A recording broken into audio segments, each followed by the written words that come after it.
Welcome to Caricomp Insider, where high-tech facial recognition meets real-world intelligence.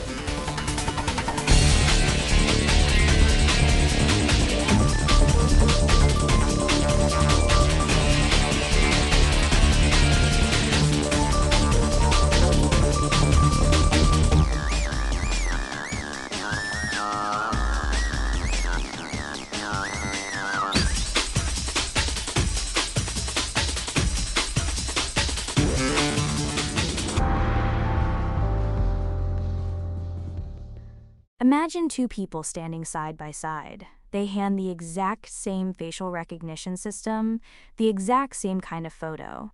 For one of them, the system is wrong about 100 times more often than for the other.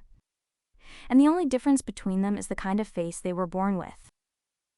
If you've ever unlocked your phone with your face or had your photo checked at a border, this already touches your life. Because the machine that says, "Yes, that's you," doesn't perform the same for everyone. Researchers studying facial recognition found that global systems are 10 to 100 times less accurate on African faces than on European ones. If that sounds unfair, it is, but the reason isn't what most people assume. So why does the same software fail one person and trust another? Let's get into it. The simplest place to start is the data. A facial recognition system learns by studying millions of example faces before it ever meets you. The trouble is, most of those example faces came from the global West, regions with mostly Caucasian populations.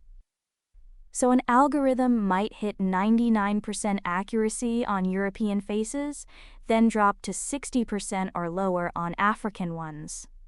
The misconception here is easy to fall into. People assume some faces are just harder for a computer to recognize. That's not it at all.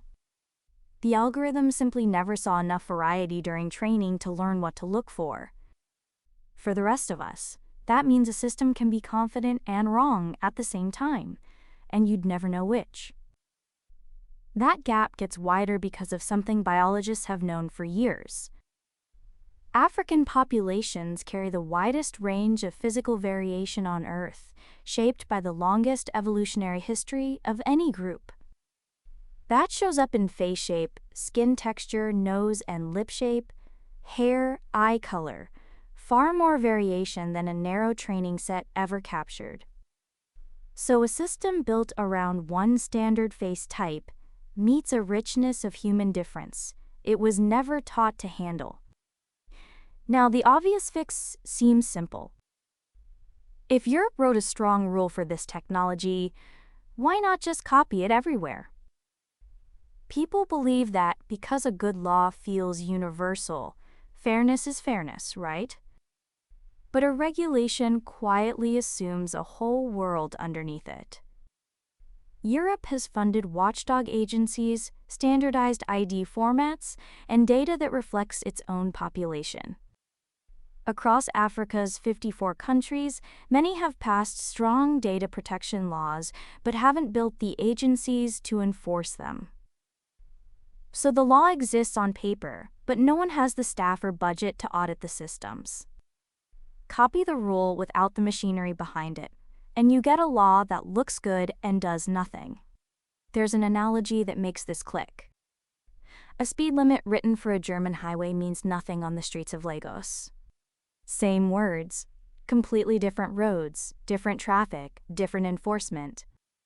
And this isn't just theory. When researchers field-tested face systems with students in Kenya and Tanzania, the Western-trained tools kept failing to detect African faces correctly. The fix wasn't a small tweak. Teams had to rebuild the systems from the ground up. New algorithms, new cameras, new lighting, trained on diverse African data. So the real lesson lands like this. The trustworthiness of a face match doesn't depend only on how clever the algorithm is. It depends on whether that algorithm ever learned faces like yours in the first place. Let me leave you with the short version. Facial recognition only knows the faces it studied, and most studied the wrong crowd. That's why the same system can be wrong 100 times more often for some people. And a rule that works in one country can be useless in another without the people and tools to enforce it. Whether you carry a badge or just carry a phone, a confidence score is only as honest as the data behind it. The full story's in the description if you want the deep dive. Now you know something most people in this industry don't. Use it. And when you're ready to put it to work, Caracomp.com. We'll see you tomorrow.